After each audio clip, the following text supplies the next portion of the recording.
Era uma manhã fria e esquecida, marcada por um silêncio que parecia pressionar contra os meus ouvidos. O dia que eu sabia ser especial não era celebrado de forma alguma.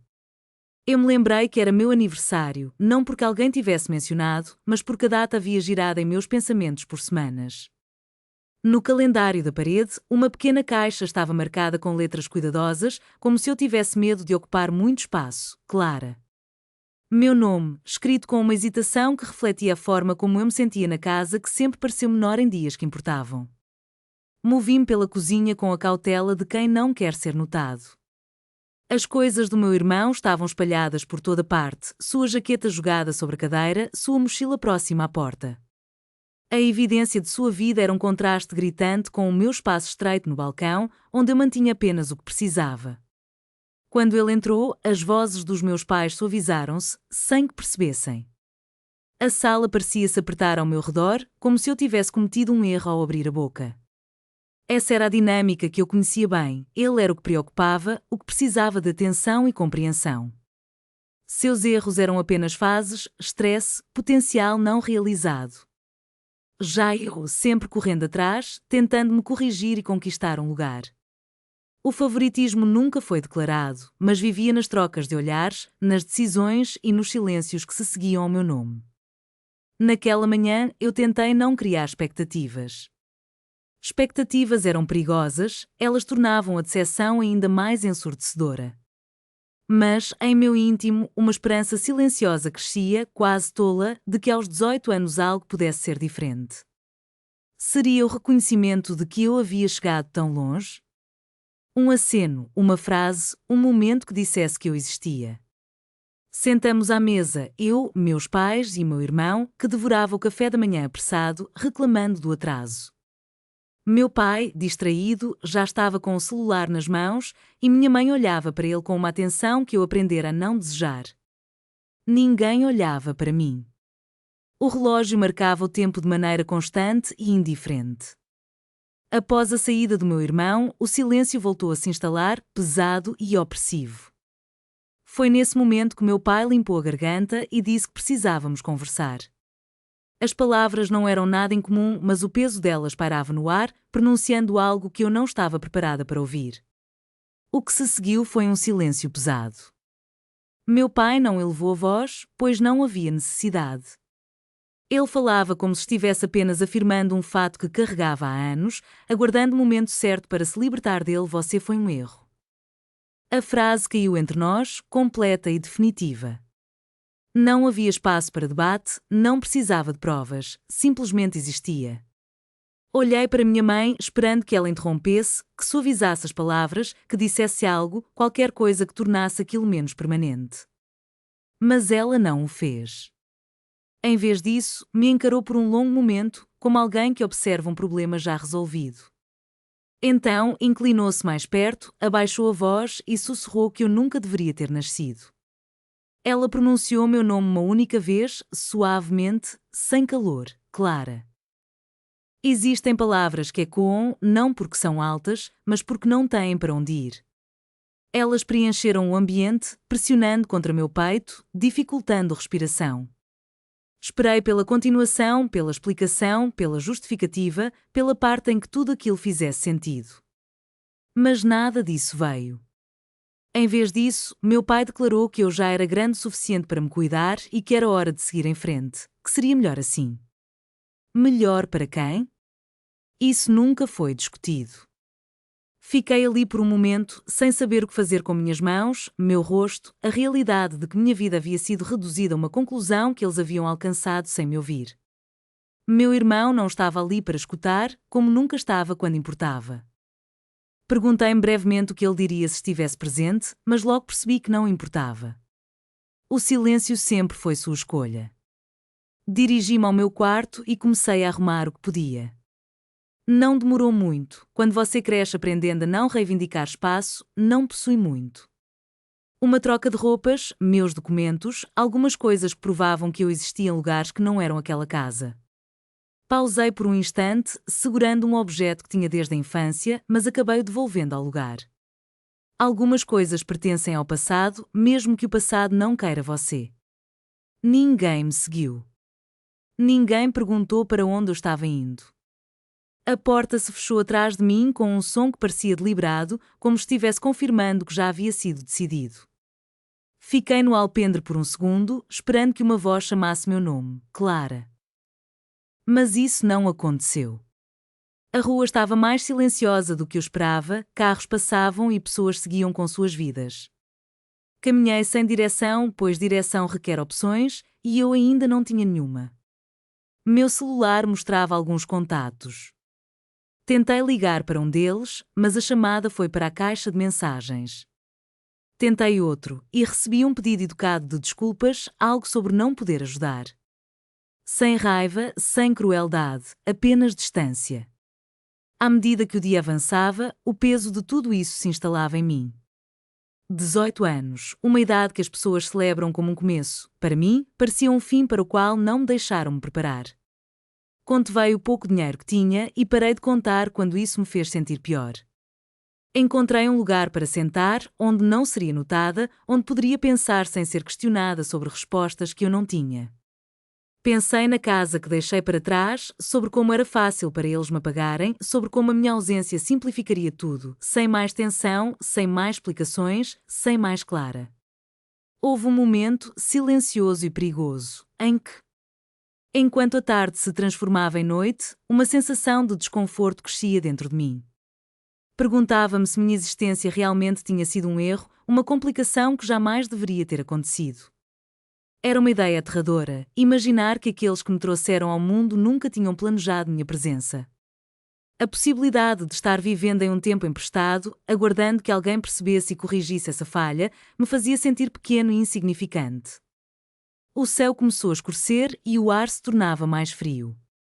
Abracei meu casaco com mais força, tentando me manter presente, lutando contra os pensamentos que ameaçavam me afundar.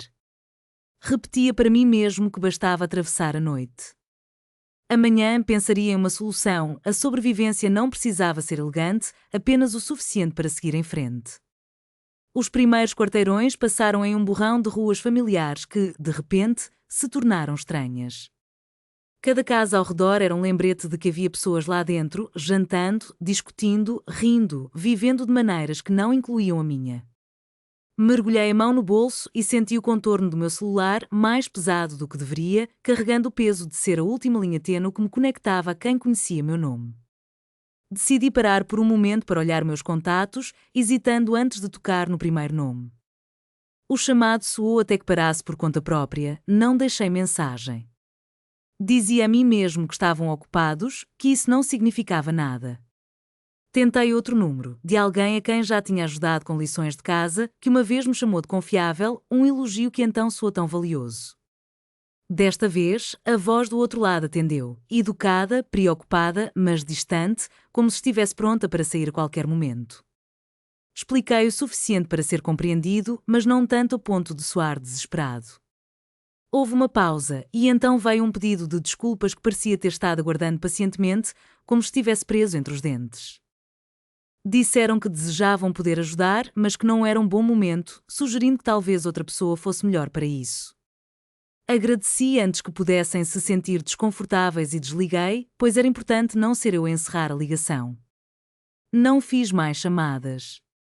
2 tentativas eram suficientes para me mostrar o que o resto seria. Ninguém foi cruel, ninguém bateu a porta na minha cara, simplesmente, as portas permaneciam fechadas.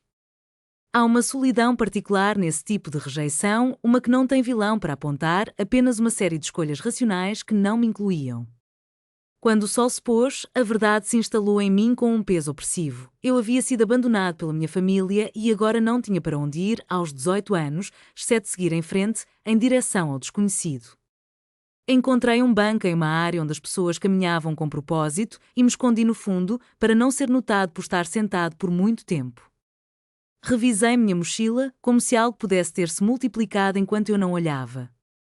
Apenas alguns dólares em notas soltas, meu documento de identidade, um punhado de coisas que provavam quem eu era, mas não onde pertencia. Sem plano, sem rede de segurança. Tentei pensar de forma prática, pois o pânico consome energia, e energia parecia um luxo que eu não podia me dar ao trabalho de desperdiçar. A noite se aproximava, trazendo consigo um manto de incertezas.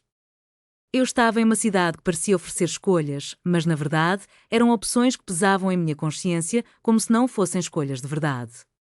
Eu precisava de um lugar para descansar, um abrigo que passasse despercebido, onde as perguntas não fossem feitas. Assim, comecei a ponderar: seria que a dignidade era mais importante que o calor? Estar invisível era mais seguro do que ter um pouco de conforto? Enquanto os últimos raios de sol se escondiam, observei as pessoas se acomodarem ao seu redor, sem pensar duas vezes. Algumas se encostavam nas paredes, outras se instalavam em cafés e havia aquelas que simplesmente destrancavam portas para entrar em seus lares. Eu pesava minhas opções com cuidado, ciente de que uma escolha errada poderia me deixar vulnerável de maneiras que eu não estava preparada para enfrentar. Finalmente, escolhi um local que me parecia seguro o suficiente, mas ao mesmo tempo insignificante o bastante para não chamar atenção. Sentei-me, recolhendo-me para ocupar o menor espaço possível. Nesse momento, uma ideia se apresentou. Não era a primeira vez que isso me ocorreu. Eu havia passado a maior parte da minha vida aperfeiçoando essa habilidade de me esconder. A realização que se seguiu foi aguda e desconfortável, mas impossível de ignorar. Ser abandonada não significava que eu era inútil, significava apenas que não tinha sido escolhida. Essa distinção ressoava em mim mais do que eu gostaria. Coisas inúteis são descartadas porque não têm função, enquanto as coisas não escolhidas ficam para trás porque alguém decidiu que não se encaixavam. E, assim, uma pergunta silenciosa, mas incessante, surgiu dentro de mim: se minha própria família não me mantinha, se aqueles que deveriam me proteger se afastaram sem hesitação, como eu poderia me manter unida? A imagem do meu irmão invadiu meus pensamentos, não como um alvo de raiva, mas como um ponto de comparação que se recusava a desaparecer. Ele estaria em casa naquela hora, reclamando do jantar, fazendo perguntas que seriam respondidas, sendo observado de uma maneira cuidadosa que demonstrava que ele importava. Ele teria um lugar para dormir naquela noite, sem precisar pensar nisso. Não era inveja que eu sentia, mas uma aceitação fria da diferença entre nós. Eu não havia sido afastada por ter cometido algo imperdoável, eu havia sido deixada para trás porque, em última análise, eu era descartável. A noite se aprofundou, trazendo um pequeno incidente humilhante que reforçou essa lição. Ao ajustar minha bolsa mais perto dos pés, percebi, num lampejo, que algo estava faltando. Verifiquei novamente, com mais urgência, enquanto uma onda de inquietação começava a me invadir. Minha carteira tinha sumido. Tentei refazer meus passos na mente, tentando lembrar quando ela poderia ter escapado, mas os detalhes se misturavam em uma névoa de confusão. Levantei-me e olhei ao redor, observando rostos que não tinham motivo para me notar. Ninguém me devolveu o olhar. Ninguém parecia se importar. Aproximando-me de um segurança nas proximidades, expliquei o que havia acontecido, esforçando-me para manter a voz firme. Ele me escutou, balançando a cabeça, e fez algumas perguntas que deixaram claro que nada poderia ser feito. Ele não foi cruel, apenas não tinha tempo para problemas que não eram seus. Quando me pediu para seguir em frente e encontrar outro lugar para sentar, uma familiar onda de indignação subiu pelo meu peito, a picada de ser tratada como um incomodo. Cumpri seu pedido, sem discutir, pois discutir exigia energia que eu não tinha. Enquanto caminhava, uma ideia dolorosa e esclarecedora surgiu em minha mente. Passei anos pedindo permissão para existir, diminuindo minha voz, encolhendo minhas necessidades, na esperança de que ser agradável me garantisse um lugar ao sol. Mas não havia funcionado. O silêncio me manteve segura na casa dos meus pais por um tempo, mas não era isso que me mantinha ali. O silêncio me acompanhou até a rua, e ficou claro que não me salvaria agora. Encontrei um novo lugar para me sentar enquanto o céu se tornava completamente escuro. Meu corpo estava cansado de uma maneira que ia além da exaustão física. A cidade se tornava mais silenciosa, mas não mais gentil. Envolvi meus braços ao redor de mim, não tanto para me aquecer, mas em busca da segurança do aperto, algo que me mantivesse unida. Uma decisão começou a se formar lentamente, não como um voto dramático, mas como uma simples recusa. Se ninguém ia me segurar, eu teria que fazer isso por mim mesma. Não de maneira perfeita, nem heroica, apenas o suficiente para sobreviver àquela noite. Foi então que percebi o quanto me acostumei a desaparecer, a me fazer pequena para que os outros se sentissem confortáveis. Essa havia sido minha função na família, a que não fazia exigências, a que absorvia as culpas em silêncio. Esse hábito me seguiu até ali, na escuridão, onde não oferecia nenhuma proteção. Essa compreensão não consertou nada, mas mudou algo dentro de mim, um pequeno ajuste que parecia o início de uma resistência. Foi nesse momento que percebi que alguém me observava. Não era um olhar fixo, nem intrusivo, apenas um olhar distante, mas deliberado. Não olhei imediatamente, aprendi que reconhecer a atenção poderia convidar interações indesejadas. Mas a sensação persistiu, constante e desconcertante, até que finalmente levantei meu olhar. A figura era indistinta na luz fraca, estava longe o suficiente para ser ambígua, mas próxima o bastante para parecer intencional. Ele não se aproximou imediatamente, e isso foi a primeira coisa que me deixou desconfortável, pois a maioria das pessoas que param geralmente se apressam para oferecer gentileza ou, ao contrário, passam rápido para evitá-la. Ele não fez nenhum dos dois, permaneceu onde estava, longe o suficiente para que eu pudesse ir embora se quisesse, mas perto o bastante para que sair parecesse uma decisão e não uma fuga. O silêncio entre nós se estendeu, como se fosse algo que ele estava testando, em vez de um hiato que ele não sabia como preencher. Eu não sabia o que ele procurava ou o que via quando olhava para mim. Só sabia que não tinha energia para me mover novamente, não naquela noite. Se ele quisesse se aproximar, que assim fosse, se quisesse ir embora, eu o deixaria. Permaneci onde estava, enraizada pela exaustão e uma estranha determinação. Eu havia corrido o dia inteiro e não tinha forças para continuar correndo para sempre. A noite se estendeu, silenciosa e vigilante, e ali fiquei, suspensa entre o que havia perdido e o que poderia vir a seguir, ciente de seus olhos em mim e incerta do que significariam quando ele finalmente falasse. Sua voz era calma e despretensiosa, como se o tempo não fosse algo que ele precisasse emprestar de mim. Ele não perguntou onde estavam meus pais, porque eu estava sozinha ou o que. Era uma tarde qualquer quando ele me fez uma pergunta que me pegou de surpresa. Em vez de se perder nas sombras do passado, ele queria saber algo mais imediato, mais enraizado no presente. Quanto tempo eu pretendia ficar onde estava? A questão me desconcertou, pois implicava que eu tinha um plano, ou pelo menos autoridade para criar um. Abri a boca, mas logo a fechei, percebendo que não sabia como responder sem me expor, e me explicar era um reflexo que eu tentava desaprender. Disse a ele que não sabia. As palavras pareceram insuficientes, mas eram sinceras. Ele assentiu uma vez, como se minha resposta se encaixasse perfeitamente em algum lugar de sua mente, sem necessidade de ajustes. E então veio a segunda pergunta, mais pesada e incisiva que a primeira. Eu queria continuar à deriva ou buscava estrutura? A maneira como ele formulou a pergunta deixava claro que nenhuma das opções trazia promessa de conforto. Senti uma urgência familiar de justificar minha resposta, de amolecer as arestas, de me tornar palatável. Mas ele esperou, sem me pressionar, e essa espera se transformou em uma pressão em outra direção. Foi então que percebi o quanto eu estava desacostumada a ser questionada sem antes ter que confessar. Minha vida parecia uma audição interminável, cada decisão filtrada pela necessidade de explicar porque eu merecia aquilo.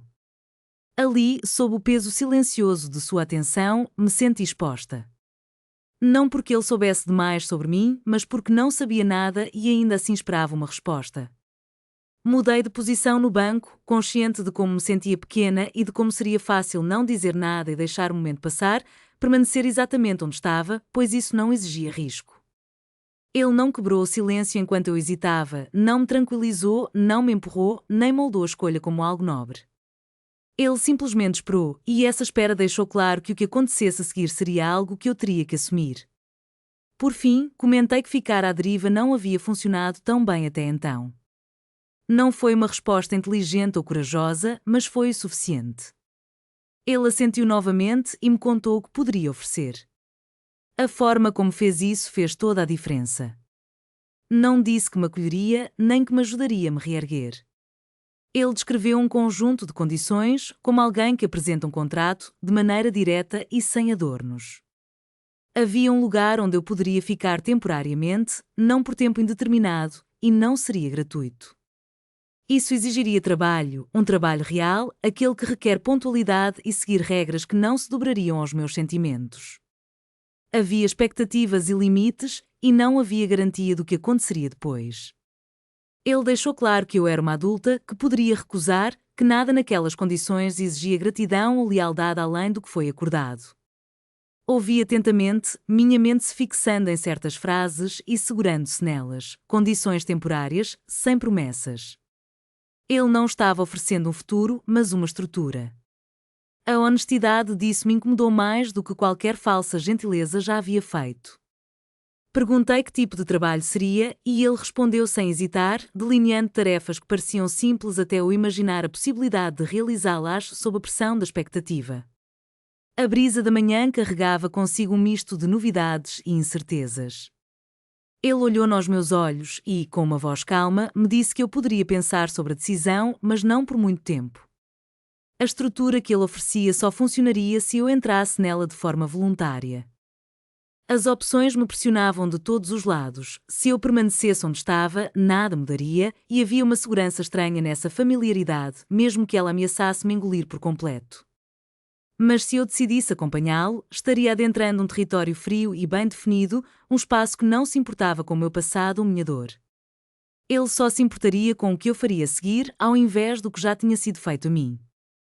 Nenhuma das escolhas prometia segurança, uma oferecia estagnação, enquanto a outra impunha responsabilidade. Não perguntei se ele era confiável, nem questionei o que ganharia com isso. Compreendi, de forma instintiva, que tais perguntas transfeririam a responsabilidade de volta a ele, e algo dentro de mim resistia a isso.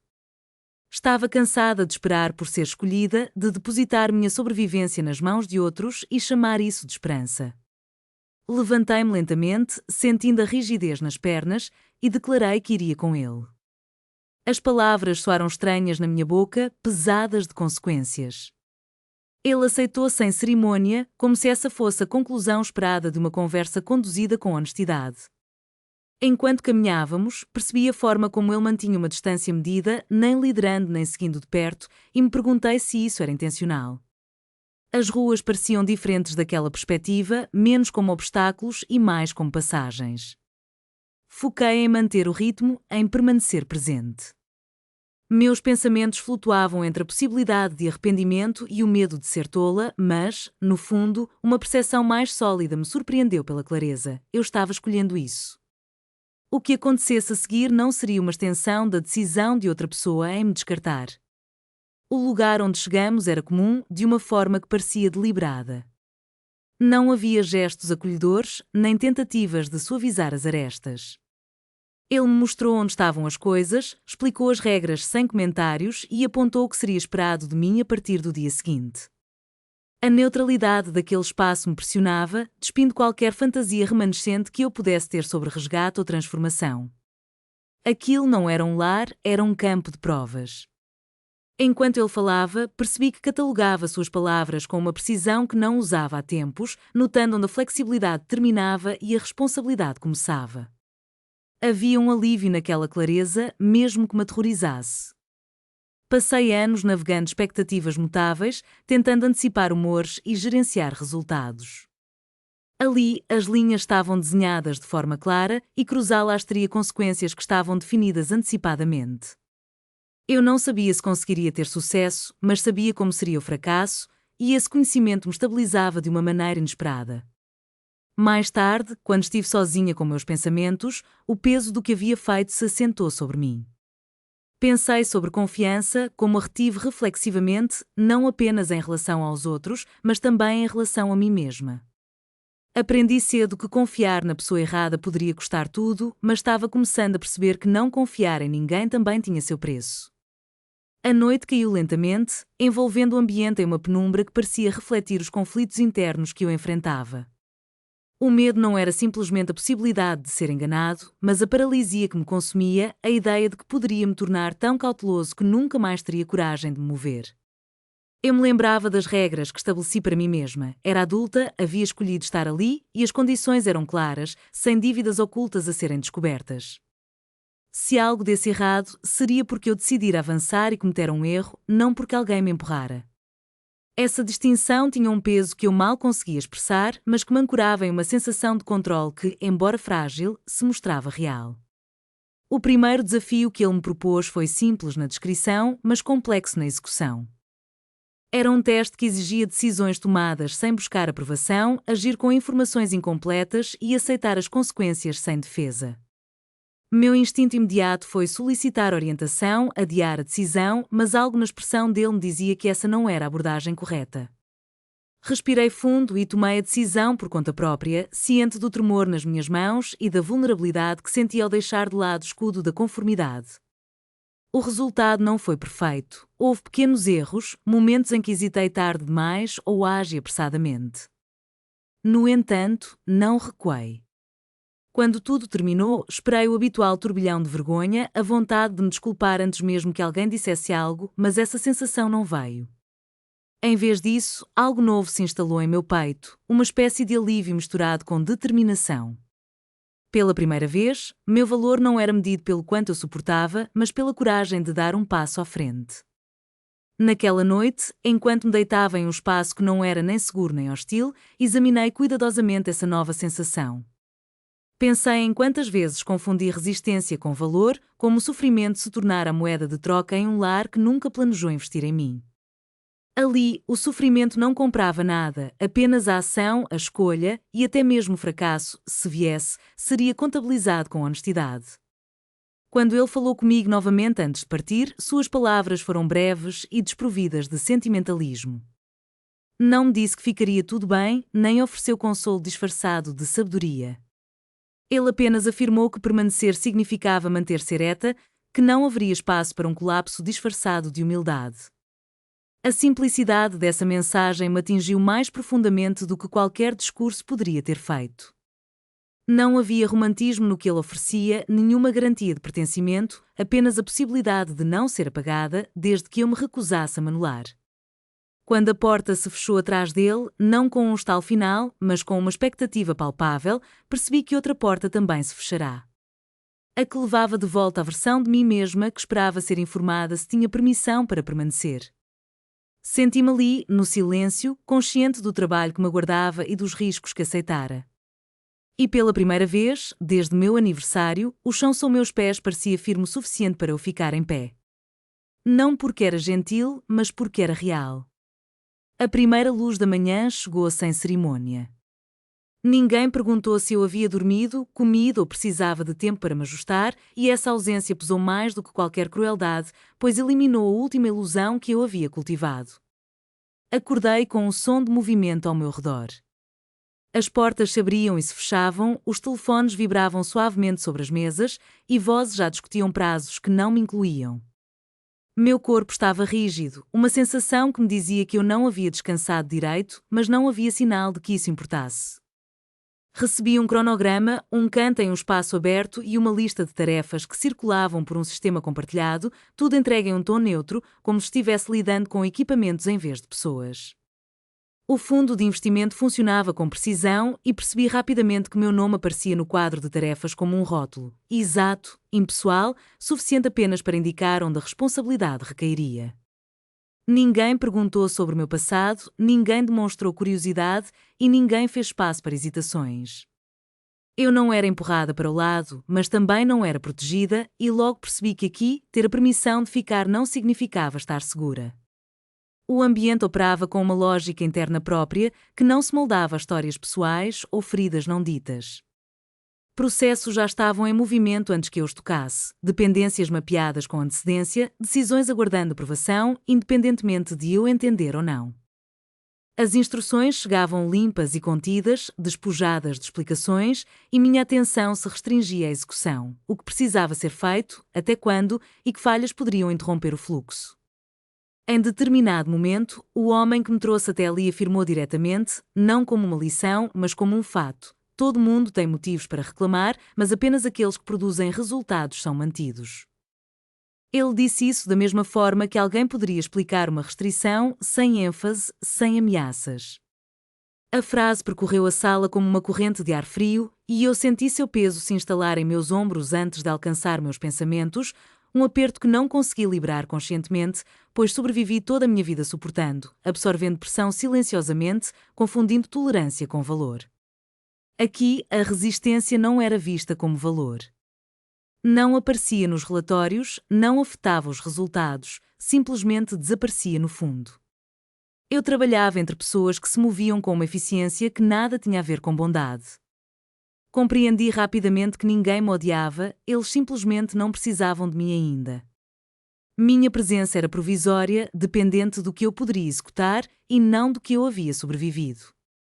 Essa distinção reformulou o solo sob meus pés. As instruções eram dadas uma vez, às vezes duas, nunca mais. Quando erros aconteciam, não eram dramatizados, eram registrados, com carimbos de tempo e notas, uma marca silenciosa em um sistema que lembrava sem emoção. Um erro menor da minha parte não gerava uma reprimenda ou uma palestra, tornava-se um item anexado ao meu nome. Eu só notei isso mais tarde, como uma atualização adicionada sem comentários, e a permanência disso me incomodou mais do que a raiva teria feito. Houve um momento, breve mas agudo, em que percebi a ineficácia das minhas antigas estratégias. Aqui, em casa, o silêncio havia-me comprado tempo, suavizava os golpes, reduzia a vigilância, permitia que eu permanecesse despercebida. No coração de um sistema onde o silêncio se traduzia em ausência, havia uma dinâmica invisível que moldava as interações. Em meio a essa realidade, a protagonista de nossa história observava como as decisões eram tomadas em sua volta, mas nunca por ela. Quando não se manifestava durante as transferências de tarefas, alguém mais finalizava as decisões em seu lugar. Se não reivindicasse uma tarefa, esta era reatribuída sem discussão. Vez após vez, ela via responsabilidades escorregarem entre seus dedos, como areia fina, porque não havia ancorado suas obrigações no momento certo. Não era uma questão de punição, a retirada dela tornava irrelevante. E ser irrelevante parecia ser o caminho mais rápido para a saída. Essa compreensão se solidificou durante um incidente pequeno, mas significativo. Uma tarefa avançou com parâmetros incompletos, não de forma catastrófica, mas o suficiente para exigir correção. Ela havia estado presente durante a discussão, mas não havia esclarecido uma dependência, o que fez com que a responsabilidade acabasse caindo sobre seus ombros. Não houve acusações, nem culpas, apenas o peso da tarefa se acomodando onde encontrava menos resistência. Um reflexo antigo ressurgiu em seu interior, o instinto de absorver a responsabilidade, de suavizar a situação ao tomar para si algo que não era totalmente seu. Sua boca se abriu, pronta para falar, mas logo se fechou novamente. Por alguns segundos, ela ficou à beira daquela escolha, ciente de quão familiar era essa sensação de desaparecer dentro da responsabilidade. A alternativa era a exposição, falar significava interromper o fluxo, atrair atenção e arriscar causar irritação. Significava colocar-se dentro da cadeia de decisões, em vez de ficar abaixo dela. Suas mãos tremiam levemente, e ela as pressionou contra a mesa para se estabilizar, não porque se sentisse corajosa, mas porque compreendia o custo de repetir o velho padrão. Com calma, corrigiu a suposição, afirmando os fatos como estavam, esclarecendo o que era seu e o que não era. Aceitou a responsabilidade apenas pelo que realmente lhe pertencia. Não suavizou suas palavras, nem se alongou em explicações. Sua voz era firme, seus dedos permaneceram tensos muito depois que terminou. O silêncio que se seguiu foi profundo, como as verdadeiras estruturas de um sistema que responde. Não houve agradecimentos, nem desculpas, o processo simplesmente se ajustou e a tarefa foi redirecionada corretamente. A discussão prosseguiu, mas algo havia mudado. As instruções começaram a chegar diretamente a ela, em vez de ao seu redor. As tarefas deixaram de se basear em seu silêncio. Ela não era mais apenas uma sombra, pela primeira vez, era vista. Experimentou uma forma de poder que não vinha da concordância, mas da precisão. Mais tarde, o homem que estabelecera as condições voltou a falar com ela. Não sobre o incidente em si, mas relacionado a ele. Não houve elogios, nem críticas, ele não perguntou como ela se sentia. Apenas afirmou que, naquele sistema, o silêncio remove seu nome da consideração. E então caminhou embora, deixando suas palavras ecoarem no ar. Conforme o dia avançava, seu corpo se adaptava ao ritmo mais rapidamente do que seus pensamentos. Ela começou a antecipar os pedidos, em vez de apenas reagir a eles. Aprendeu onde as aprovações se acumulavam, onde os atrasos se concentravam e onde a atenção realmente importava. Não havia uma sensação de segurança, mas havia estrutura.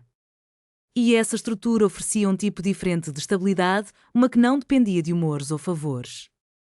Não pensava em sua família, nem na noite que passara ao relento. Aqueles memórias pareciam distantes, não porque tivessem perdido seu impacto, mas porque já não tinham valor naquele novo mundo. A dor não era uma alavanca, a história não era um capital, apenas o que eu faria a seguir importava. Essa percepção trouxe uma clareza despojada, revelando que o meu propósito não era ser compreendido, nem buscava redenção. Eu estava ali para funcionar, para operar em um sistema que não se importava com as razões pelas quais eu precisava ter sucesso, apenas se eu conseguiria. Esse pensamento me perturbou e, ao mesmo tempo, me aliviou. Não precisava justificar minha presença com sofrimento, nem traduzir minhas feridas em explicações. Eu podia agir. Ao final do dia, a exaustão se instalou em meus músculos, não por causa do esforço físico, mas pela constante atenção. Quando finalmente consegui parar, percebi quanto tempo e energia eu havia gasto monitorando os outros, mas ajustando expectativas que nunca foram explicitadas.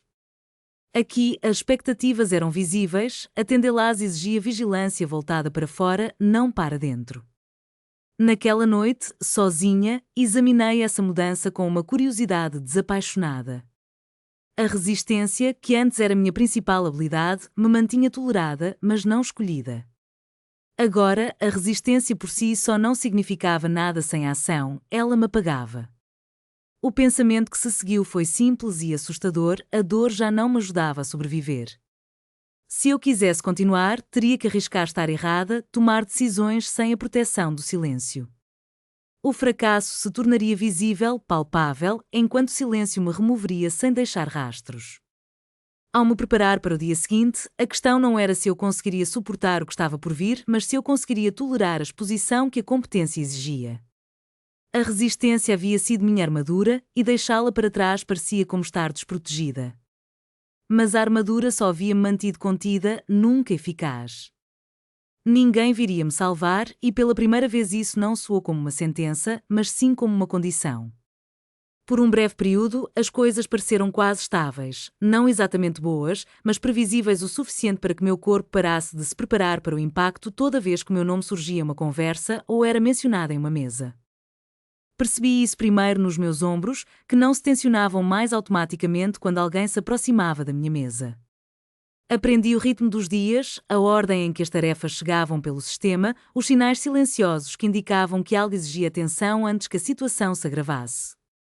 Não recebi elogios, mas também não era corrigida com frequência, e essa ausência de correção começou a parecer progresso. Comecei a pensar cautelosamente que talvez tivesse descoberto como permanecer, como existir ali sem acionar revisões ou escrutínios, e essa ideia me assustava precisamente porque parecia merecida. A ilusão não chegou de forma estrondosa, entrou sorrateiramente por pequenos momentos operacionais, pela maneira como as pessoas pararam de verificar 2 vezes minhas contribuições, como minhas atualizações não geravam mais perguntas de acompanhamento e como minha presença não interrompia o fluxo da discussão. Comecei a acreditar que a competência poderia ser algo que eu poderia cultivar silenciosamente, sem risco, sem exposição.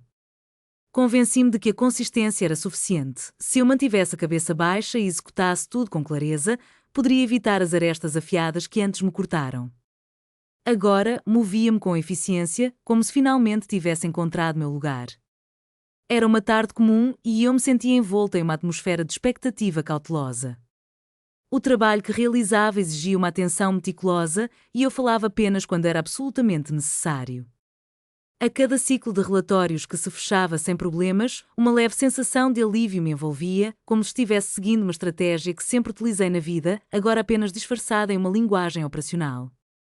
Mas, estranhamente, levei tempo demais para reconhecer essa estratégia pelo que realmente era. O primeiro teste real surgiu disfarçado de uma tarefa aparentemente simples, uma daquelas que não pareciam perigosas à primeira vista, mas que exigiam um passo à frente, em vez de um movimento lateral. A complexidade não estava nos aspectos técnicos, e isso era parte da armadilha. Não havia uma lista de verificação clara, apenas informações incompletas, um prazo apertado e uma janela de decisão que pertencia a quem se atrevesse a reclamá-la. Fui informado de que a responsabilidade era minha e aquelas palavras carregavam um peso que eu não esperava, um peso que lentamente se assentava sobre meus ombros, fazendo-me sentir tanto mais alto quanto mais frágil ao mesmo tempo. Com um aceno, peguei os materiais, minha mão firme, embora meu pulso já começasse a acelerar.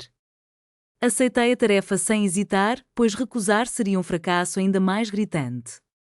Além disso, havia algo dentro de mim que desejava acreditar que eu estava pronto. No entanto, assim que fiquei sozinho com a tarefa, a dúvida começou a se infiltrar, silenciosa e corrosiva. Sentei-me diante das informações espalhadas à minha frente, revisitando os mesmos números, relendo as mesmas anotações, como se a repetição pudesse transformar a incerteza em clareza. Mas, à medida que analisava, percebia a quantidade de desfechos possíveis, as consequências que se desenrolavam em cascata e as inúmeras maneiras de errar.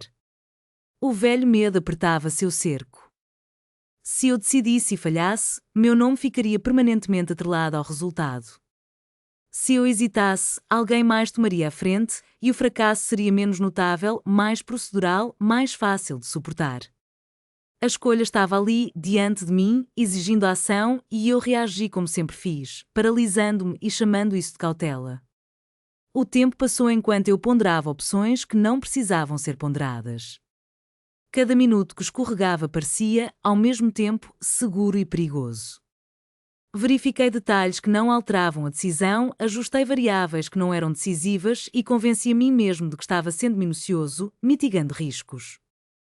Na verdade, eu apenas observava a janela de decisão se fechar, esperando que alguém interviesse antes que eu tivesse que agir.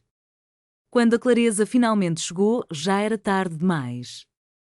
A transferência de responsabilidade já havia ocorrido, a decisão foi tomada acima de mim e as consequências se desenrolaram de forma eficiente e irreversível. Vi outra pessoa assumir o comando, estabilizando o que eu falhara em garantir. Ninguém levantou a voz, ninguém me acusou abertamente. A correção foi limpa e procedural, e foi isso que tornou a situação ainda mais dolorosa. A responsabilidade não foi retirada de mim de forma estrondosa, foi simplesmente redistribuída.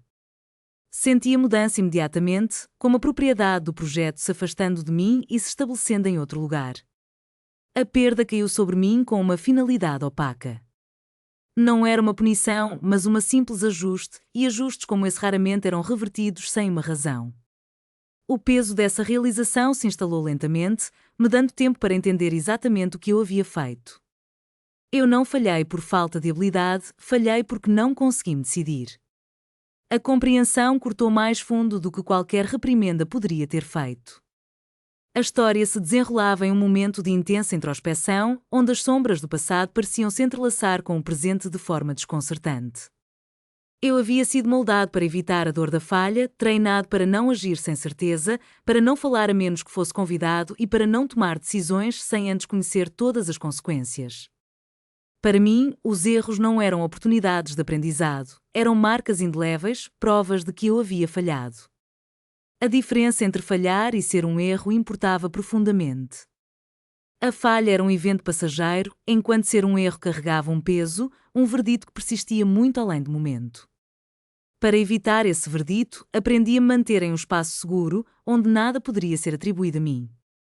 No entanto, esse espaço não existia mais, e meus instintos mais antigos me traíram na primeira real oportunidade que surgiu.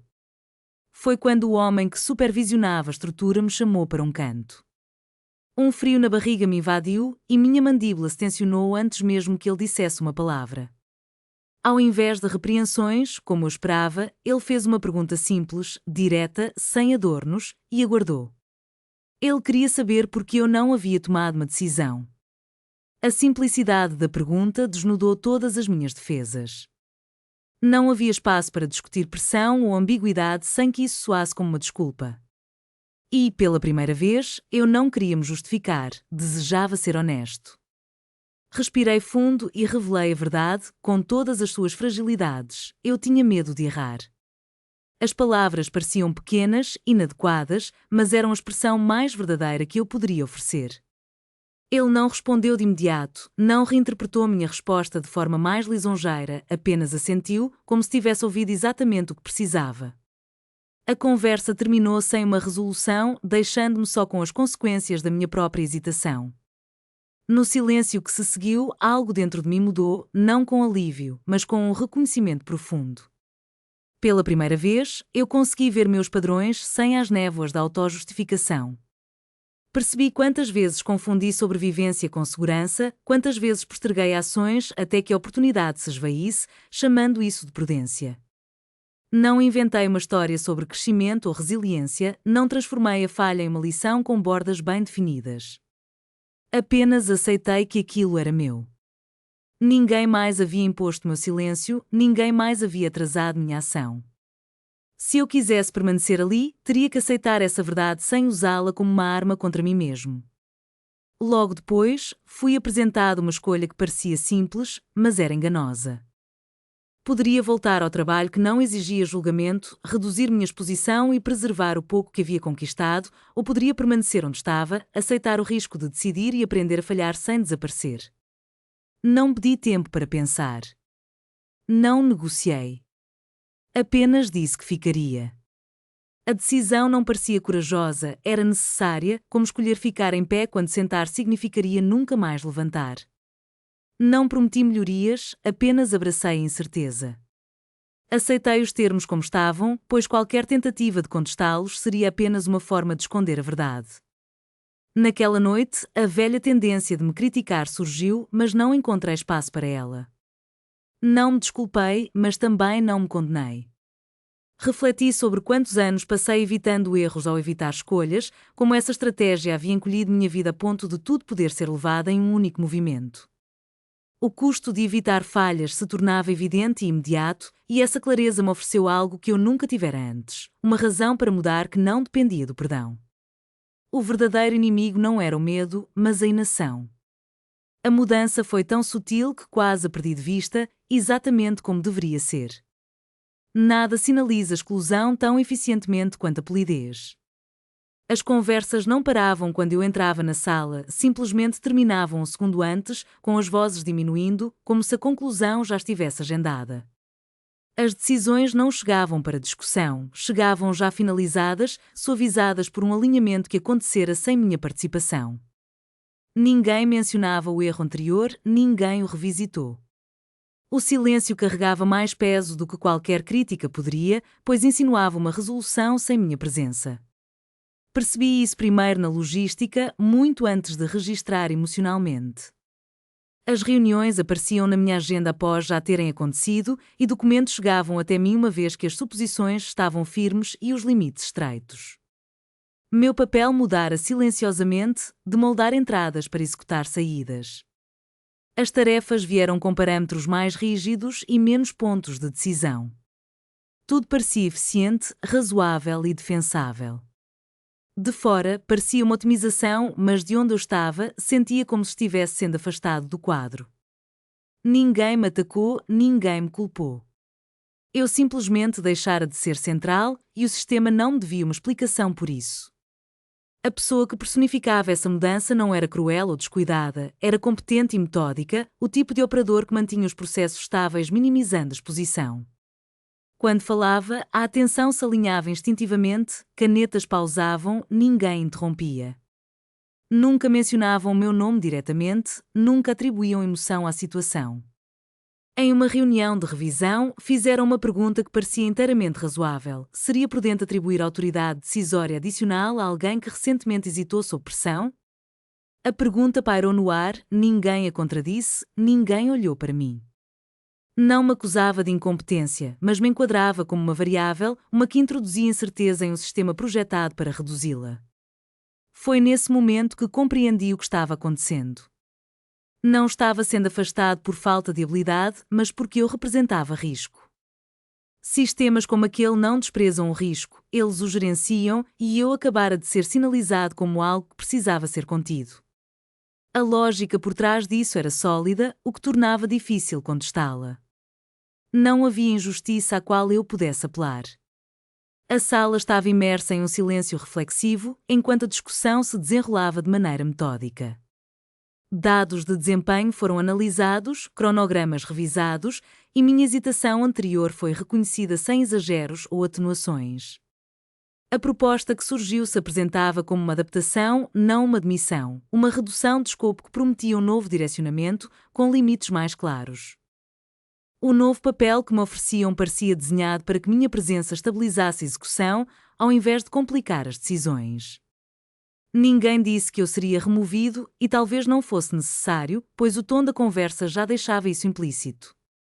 No fundo, uma velha reação começou a se agitar dentro de mim, o instinto de explicar, de contextualizar, de traduzir intenções em garantias. Senti as palavras se formando, prontas para justificar porque minha hesitação não deveria me definir, porque, com o tempo, eu provaria ser confiável. Abri a boca uma vez, mas a fechei logo em seguida. A vontade de falar não vinha de uma estratégia bem pensada, mas da habitualidade. Passei anos acreditando que, se explicasse meu ponto de vista com clareza suficiente, poderia conquistar paciência. Enquanto assistia à recalibração se concluir sem minha contribuição, percebi quão pouca paciência as explicações realmente compravam. Esse pensamento se estabeleceu silenciosamente dentro de mim e ficou. Todas as vezes que havia sido deixado de lado anteriormente, não era porque eu era a pior opção, mas sim porque eu era a mais fácil de remover. Não contava com a proteção da antiguidade nem era respaldado por uma reputação forte, minha ausência não desestabilizava o sistema. Essa realização não despertou raiva ou autocomiseração, ao contrário, deixou claro o terreno em que eu estava pisando. Se quisesse continuar ali, precisaria mudar a estratégia, não a narrativa. Então, quando chegou o momento de eu me manifestar, fiz algo que me surpreendeu. Não discuti a avaliação, não defendi meu desempenho passado, não pedi para ser mantido. Em vez disso, deslizei uma única folha de papel à frente e propus algo concreto. Delineei uma responsabilidade que ainda não havia sido formalmente atribuída, uma que carregava riscos mensuráveis e exigia compromisso contínuo. Especifiquei o que entregaria, como o sucesso seria avaliado e o que significaria o fracasso em termos operacionais concretos. Não apelo ao potencial, não mencionei esforço, falei apenas sobre resultados. O ambiente permaneceu neutro. Algumas pessoas trocaram olhares, avaliando a proposta com cautela, em vez de hostilidade. Ela não foi descartada, mas também não foi abraçada, pairou entre o possível e o impraticável e senti o peso daquela incerteza se acomodar sobre meus ombros. O homem que me havia introduzido no sistema estava ali, observando, mas não interveio. Seu silêncio não era indiferença, mas sim um exame cuidadoso. As respostas vieram de forma desigual. Alguns questionaram a viabilidade, moldando suas preocupações como mitigação de riscos, enquanto outros permaneciam em silêncio, uma resistência que eu reconhecia. Não havia consenso, mas tampouco rejeição. Quando a reunião foi encerrada, permaneci sentado por um momento, mesmo depois que a sala esvaziou. Senti-me exposto, mas firme. Não implorei nem me retirei, havia colocado algo na mesa que poderia ser avaliado independentemente do meu passado, e essa mudança era significativa. Se funcionaria ou não ainda era incerto, mas agora a incerteza pertencia ao futuro. Claro, aqui está a reinterpretação da parte 16 de 28 do transcript em uma narrativa envolvente em português. Enquanto refletia sobre o que havia acontecido, uma nova percepção se instalou em mim. Esperar para ser escolhido significava permitir que outros decidissem quando eu importava. Se quisesse permanecer, não poderia depender da seleção alheia, precisaria tornar minha presença indispensável, não por meio de drama ou força, mas ocupando uma função que o sistema valorizasse demais para eliminar facilmente. Essa compreensão não me transformou em alguém destemido, mas estreitou meu foco. O medo se tornou algo a ser gerenciado e não um sinal para recuar. Comecei a me preparar para a responsabilidade que havia-me proposto, ciente de que essa prontidão seria visível. Trabalhei em silêncio, traçando dependências, construindo contingências e identificando onde os riscos poderiam ser absorvidos sem desestabilizar a estrutura. Quando a decisão finalmente chegou, foi sem cerimônia. A responsabilidade foi atribuída a mim, com condições e ressalvas. Ninguém me parabenizou nem me alertou. Os termos eram claros e, pela primeira vez, pareciam justos. Não havia redes de segurança, nenhum canto tranquilo para o qual eu pudesse me retirar. O risco era todo meu. Não me senti triunfante, mas alerta. Aquilo não era um resgate ou uma recompensa, era um teste, e eu havia-me colocado diretamente em seu caminho. Mais tarde, sozinho, tracei o padrão que me trouxera até ali. Quantas vezes confundi paciência com estratégia? Quantas vezes esperei por permissão para importar? Não precisava que todos me escolhessem, eu precisava que o sistema fizesse o que eu poderia fazer. Permanecer inerte não era neutralidade, era ser eliminado por default. Enquanto me preparava para iniciar o trabalho que ninguém queria, a ausência de encorajamento se tornou quase reconfortante. Não havia uma narrativa a ser desempenhada, nem expectativas a serem satisfeitas. Havia apenas o trabalho e o risco que ele carregava. Se eu falhasse, saberia exatamente o porquê, e se eu tivesse sucesso, não seria porque alguém apostou em mim, mas porque eu havia me tornado merecedor dessa aposta.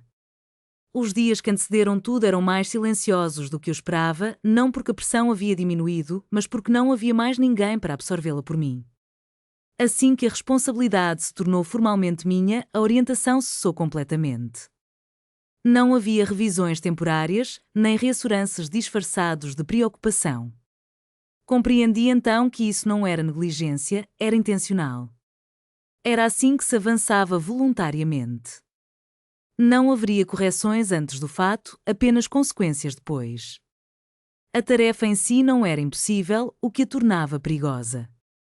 Ela se encaixava perfeitamente nas minhas habilidades para ser descartada, mas chegava sob prazos apertados e condições imperfeitas que não deixavam margem para erro. Os dados eram incompletos, as dependências mudavam e as variáveis externas se recusavam a cooperar. De fora, parecia apenas um mau timing. Algumas pessoas insinuaram isso com cuidado, suas advertências moldadas como amizade, para que não fossem responsabilizadas pelo resultado. Escutei, mas não respondi. Nenhum deles se apropriaria do resultado. À medida que as opiniões se multiplicavam, percebi o padrão imediatamente. Conselhos vinham facilmente quando a responsabilidade não seguia. Pela primeira vez, não busquei consenso ou validação. Fiquei firme com as informações que tinha e tomei uma decisão. Era uma decisão que, à primeira vista, parecia quase insignificante. Um pequeno ajuste, uma leve desvio de um hábito enraizado, ao invés de uma mudança de política. Era exatamente essa sutileza que deixava as pessoas inquietas. O sistema valorizava a consistência e agora eu estava prestes a testar se essa consistência importava mais do que a consciência. A decisão que tomei se baseou em algo que nunca havia considerado antes, uma vantagem que vinha da atenção aguçada, desenvolvida ao longo de anos sendo ignorado. Quando você raramente é abordado diretamente, aprenda a observar. Você nota onde os processos se desfazem, onde as suposições se endurecem e onde a abordagem habitual já não se encaixa mais no momento. Assim que percebi claramente o desalinhamento, não foi um lampejo de genialidade ou instinto, foi uma observação que finalmente se tornou prática. Não anunciei a mudança nem a defendi antecipadamente, implementei-a de forma silenciosa, deixando que a execução precedesse a explicação. À medida que o processo se desenrolava, a sala se tornava cada vez mais silenciosa. As conversas se apagaram e a atenção se concentrou no resultado que estava prestes a se materializar. Eu permaneci em silêncio, preparado para absorver o que quer que viesse a seguir. O resultado não foi perfeito. Conseguiu estabilizar o que estava prestes a fracassar, mas revelou suas costuras, lembranças das limitações que o cercavam. Não houve aplausos, nem alívio visível. Ao invés disso, as posturas mudaram, as suposições se ajustaram. Ninguém poderia ignorar o que havia acontecido e ninguém se apressou em celebrar. O sucesso era contido e, dentro desse recato, algo mudou. O que eu sentia não era triunfo, mas um espaço novo. Uma sensação de que não precisava mais me encolher para evitar a rejeição. Não estava elevado ou protegido, estava posicionado e, pela primeira vez, essa posição parecia merecida, não provisória. À medida que a sala se dispersava, as reações permaneciam contidas. Não houve congratulações, mas também não houve evasão. As perguntas que se seguiram eram práticas, focadas na replicação e nos limites, ao invés de dúvidas. Eu notei quem agora me dirigia a palavra diretamente e quem hesitava. O recalibrar da situação não foi dramático o suficiente para inspirar lealdade ou ressentimento, foi apenas o suficiente para romper a suposição de que eu era descartável. Mais tarde, sozinho, examinei o que persistia sob a superfície. Não era orgulho, mas sim uma sintonia. Pela primeira vez, minhas ações e minha presença ocupavam o mesmo espaço, sem desculpas. Compreendi, então, que o valor ali não vinha de ser querido ou protegido, mas de ocupar uma função da qual o sistema dependia silenciosamente. O homem que me trouxe para essa estrutura não comentou nada, apenas me atribuiu uma nova responsabilidade, um papel mais visível, mais próximo da tomada de decisões. Não houve explicações, nenhuma era necessária. Não era uma recompensa, mas uma recalibração. Eu não confundi aquele momento com uma chegada, um único sucesso não reescreve um padrão construído ao longo dos anos. Mas eu não era mais uma figura periférica. A informação agora se movia de maneira diferente. Meu nome surgia em conversas, mesmo quando eu não estava presente. Não era seguro, era uma consideração condicional, revogável, mas real. O que mais me surpreendeu foi o quão pouco eu desejava anunciar tudo isso. Não havia impulso para moldar aquele momento como uma transformação, a satisfação residia em algo mais simples. Em um cenário repleto de incertezas, eu havia deixado de lado a espera passiva.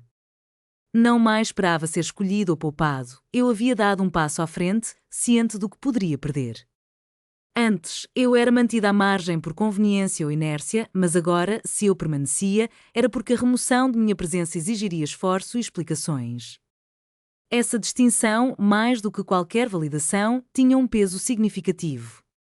Eu não era mais alguém à espera de reconhecimento, mas alguém que precisava ser contabilizado, e isso era suficiente para transformar tudo ao meu redor. O silêncio que seguiu o meu pequeno sucesso era mais denso do que a pressão que tinha sentido antes. Mais trabalho me foi atribuído, não algo grandioso ou simbólico, apenas o suficiente para confirmar que meu nome agora tinha seu lugar em ambientes onde antes não pertencia. Nenhuma congratulação me foi oferecida e, da mesma forma, não havia desafios. As pessoas observavam um segundo a mais do que o necessário, avaliando em vez de descartar.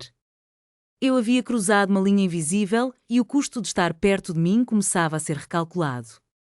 Percebi isso nas pausas. As conversas diminuíam quando eu me aproximava e recomeçavam apenas quando eu já havia passado. Não era por minha causa, mas porque eu tinha-me tornado uma variável imprevisível. Antes, eu era um elemento previsível, agora eu não era mais. O sistema não me havia acolhido, ao contrário, havia sinalizado minha presença. No entanto, havia uma pessoa cujo comportamento não mudava, Linda. Ela não era minha superiora nem minha concorrente, mas ocupava um espaço confortável no meio, sendo competente, neutra e confiável. Tinha o hábito de chegar exatamente 2 minutos antes de cada reunião, não cedo o suficiente para parecer ansiosa, nem tarde o bastante para ser descuidada. Eu já havia notado isso antes de perceber qualquer outra coisa a seu respeito. Linda compartilhava informações quando isso ajudava a acelerar os processos, respondia perguntas sem condescendência e nunca me fazia sentir que minha presença precisava de justificativa em um ambiente onde cada interação tinha seu custo. Essa consistência era um alicerce seguro.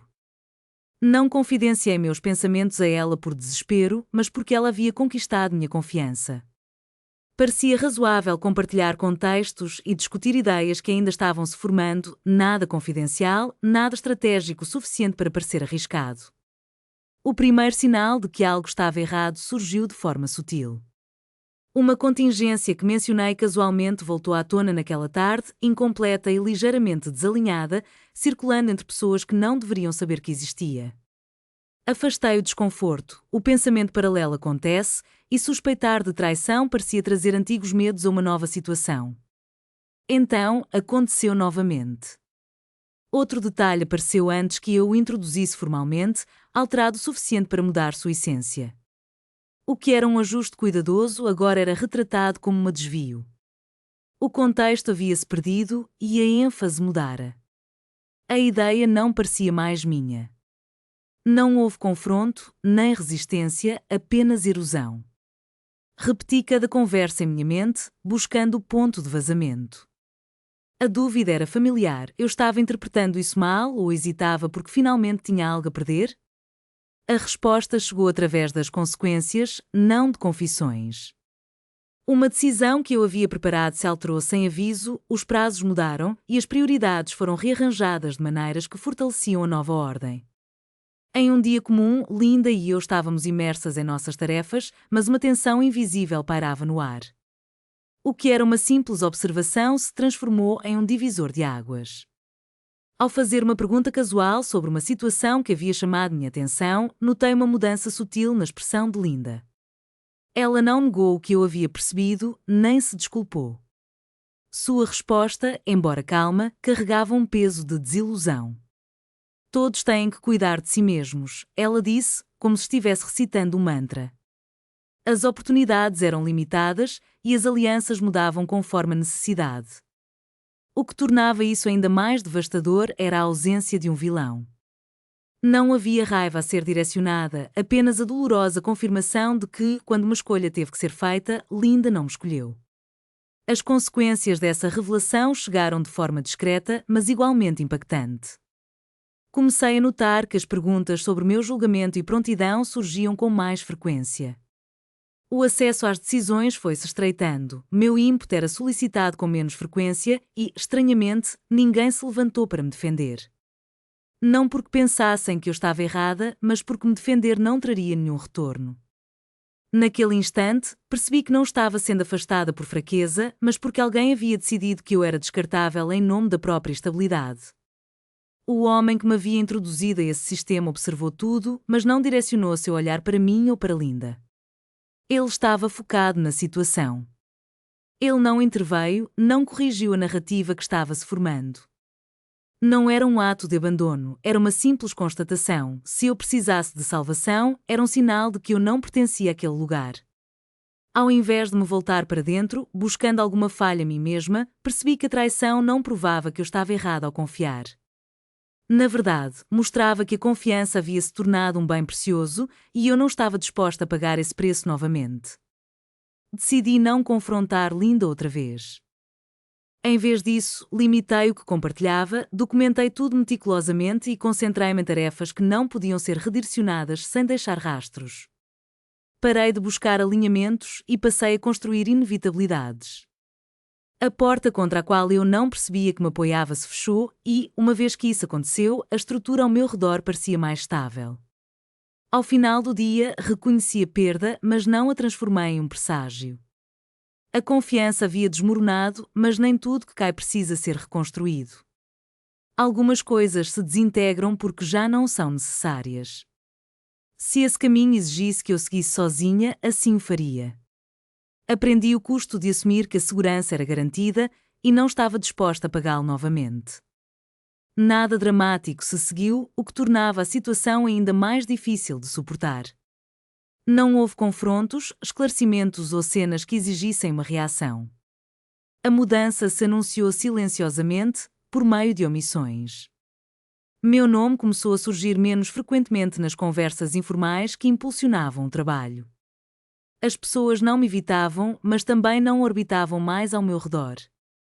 O espaço que eu ocupava parecia mais fino, provisório, de uma maneira que eu já conhecia bem. A familiaridade daquela sensação me desconcertava mais do que a traição em si. Eu já havia vivido naquela margem silenciosa antes, tolerada, mas nunca ancorada. Trabalhei com cuidado, não por ambição ou medo, mas porque a precisão era a única coisa que me impedia de flutuar. Cada tarefa concluída era tanto uma prova de competência quanto uma evidência de como a competência poderia desaparecer facilmente, sem reconhecimento. O que realmente me assustava era a incerteza do amanhã. A sensação mais marcante que experimentei foi a naturalidade do afastamento. Meu corpo reconhecia aquele terreno familiar. De repente, percebi que estava escorregando de volta para velhos hábitos, tornando-me menor, escolhendo a eficiência em vez da visibilidade, o silêncio em vez do atrito. O verdadeiro perigo não era a queda, mas sim a aceitação. Eu já havia sobrevivido assim uma vez, poderia fazer isso de novo. E essa percepção me soou como uma ameaça. O momento que mudou tudo chegou sem aviso prévio, durante uma reunião que esperava ser apenas um ruído procedural. Alguém ocupou o assento vazio ao meu lado. Não foi uma ação deliberada, nem cerimoniosa. Ele não olhou para mim ou sinalizou qualquer intenção, simplesmente sentou-se e continuou a discussão como se minha solidão não existisse. Seu nome era Jonathan. Ele era mais velho que eu e falava de maneira metódica, como quem mede as palavras da mesma forma que outros medem o tempo. Tinha o hábito de bater a caneta 2 vezes contra o caderno antes de escrever qualquer coisa, como se quisesse confirmar para si mesmo que a ideia era digna de ser registrada. Eu não olhei para ele imediatamente. Mantive o foco na mesa, nas minhas anotações, em qualquer coisa que me impedisse de interpretar mal aquele gesto. Proximidade nem sempre significa aliança, aprendi essa lição muitas vezes. No entanto, a verdade era que alguém escolhera ficar perto de mim quando não precisava. Essa escolha alterou o ambiente de uma forma que perdurou mesmo após o término da reunião. Não o agradeci. Não busquei estabelecer um contato posterior. Não queria transformar um ato simples em uma transação ou obrigação. A confiança, uma vez fragmentada, não se reconstitui rapidamente. Mas a sala parecia diferente depois, não mais quente, apenas menos vazia. A confirmação dessa mudança veio mais tarde, sem necessidade de palavras. Uma decisão começou a circular, exigindo propriedade visível, nomes associados e posições declaradas. Quando vi meu nome listado, não como um apêndice ou qualificado, mas colocado de forma deliberada, minha primeira reação foi de incredulidade. Ninguém perguntou se eu estava confortável com a exposição. Ninguém me avisou, simplesmente foi feito, de forma tão aberta que reverter a situação se tornava complicado. Jonathan colocou sua credibilidade ao meu lado sem pedir nada em troca. A resposta não foi emocional, mas física, uma leve tensão sob as costelas, como se meu corpo precisasse de tempo para registrar a sensação de estar sustentado pela escolha de outra pessoa. Permaneci imóvel, concentrado no peso da cadeira sob mim, deixando o momento passar sem cerimônia. Outros notaram a mudança, refletida em olhares que hesitaram em objeções que não se concretizaram. A narrativa ao meu redor se ajustou sutilmente, mas de forma decisiva. Eu não era mais uma variável fácil de remover. Linda, que havia-me minado anteriormente, evitou meu olhar completamente, sua presença encolhendo-se de uma maneira que não precisava de comentários. Não havia satisfação nisso, o equilíbrio simplesmente havia mudado. O que mais me impressionou foi a clareza do apoio que recebi. Não havia expectativas anexadas, nem convites para que eu me explicasse. Quando falamos mais tarde, a conversa girou em torno de trabalho, prazos, restrições e próximos passos. Nada pessoal, nada simbólico. A ausência de questionamentos criava uma forma de segurança que eu não sabia como nomear. Naquele espaço silencioso, eu descobri uma nova forma de existir. Não precisava ser compreendida para permanecer naquela contenção, havia um respiro ao meu redor, uma liberdade inesperada. Eu vivia sem narrativas que a justificassem e a simplicidade da situação me trouxe uma estabilidade que nenhuma reassurance poderia proporcionar. Pela primeira vez, percebi que nem todo apoio exige intimidade. Às vezes, o que se precisa é apenas a remoção da ameaça de apagamento. Nossas interações eram precisas e contidas, falávamos em resultados, não em confissões. Aquele limite que estabelecíamos parecia intencional, uma proteção ao invés de uma barreira. O trabalho se tornou a linguagem que compartilhávamos, e dentro dessa comunicação, a clareza foi tomando lugar da cautela. Com o passar dos dias, minha posição se consolidou sem alarde. Eu era consultada porque já estava presente. Minha inclusão se tornou tão natural que excluir-me exigiria uma explicação. Ninguém proclamou que eu pertencia àquele espaço. A ausência de desafios era, por si só, suficiente. O assento que ocupava não era mais provisório, não me foi concedido, eu o tomei. A realização que se seguiu foi silenciosa, mas decisiva. Eu não precisava de uma multidão. Uma única pessoa escolhendo estar ao meu lado no momento certo havia mudado a dinâmica de forma mais significativa do que um grupo cheio de neutralidade poderia fazer. A matemática era simples. 10 pessoas optando pela segurança não podiam superar uma única pessoa disposta a se posicionar onde realmente importava. Ao final do dia, nada de dramático ocorreu. Não houve reconciliações nem declarações grandiosas, mas a precariedade que me acompanhava desde a traição havia desaparecido, substituída por algo mais estável e durável. Eu sabia onde estava, meu nome pertencia àquele lugar e, sem precisar de estar, compreendi que minha remoção agora exigiria intenção. Não fui salva, nem redimida, eu apenas permaneci ali e dessa vez, alguém escolhera não se afastar. A mudança não se anunciou, instalou-se silenciosamente, como um rearranjo de móveis que passa despercebido. Era sutil o suficiente para que ninguém pudesse apontar o momento exato em que tudo mudara, mas sólido bastante para que todos ajustassem seus passos ao redor dessa nova realidade. Após tudo que havia acontecido, eu não era mais uma ausência. As pessoas começaram a pisar sobre o meu nome, que apareceu onde deveria estar, não destacado, não sublinhado, mas simplesmente presente. As pessoas começaram a perguntar minha opinião em momentos casuais, não de forma cerimonial, mas com a suposição de que minha resposta era parte da conversa. Compreendi, então, que o poder nem sempre se apresenta com permissão. Às vezes, chega porque ninguém se incomoda em questionar porque você já está ali. Não era favorecida, nem protegida. Se havia algo, a atenção parecia utilitária, como se eu houvesse me tornado uma ferramenta que as pessoas estavam dispostas a usar, simplesmente porque funcionava. Isso era o suficiente.